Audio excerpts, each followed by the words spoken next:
എൻ്റെ പേര് അബ്ദുൽ ഖാദർ. ലക്ഷദ്വീപ് കവരത്തിക്കാരനാണ്. എൻ്റെ ജോലി തന്നെ ഫിഷർമീനാണ്. സുഹലി ദ്വീപിൽ ഇന്ന് BSNL ടവർ വന്ന് അത് ഏറ്റവും വലിയൊരു നേട്ടമായിട്ട് തന്നെ കണക്കാക്കുന്നു. കാരണം അവിടെ പോയി കഴിഞ്ഞാൽ 1-2 മാസം നമ്മുടെ വീട്ടിൽ ഒരു കമ്മ്യൂണിക്കേഷൻ നമ്മളില്ല.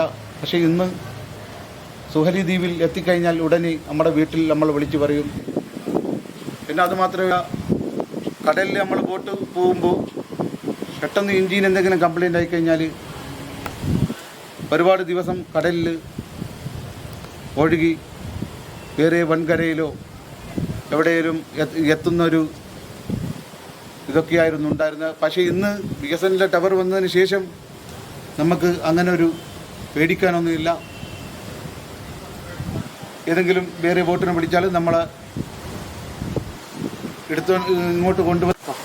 അപ്പം നമുക്ക് ഡാറ്റ ഉള്ളത് കൊണ്ട് കടലിലെല്ലാം ബോട്ട് അങ്ങ് പോയിക്കൊണ്ടിരിക്കുമ്പോൾ വീഡിയോ ഇങ്ങനെയുള്ള സിനിമ ഇങ്ങനെ പലതും കണ്ടു പോകാനും നമുക്ക് ഒരുപാട് നന്ദി.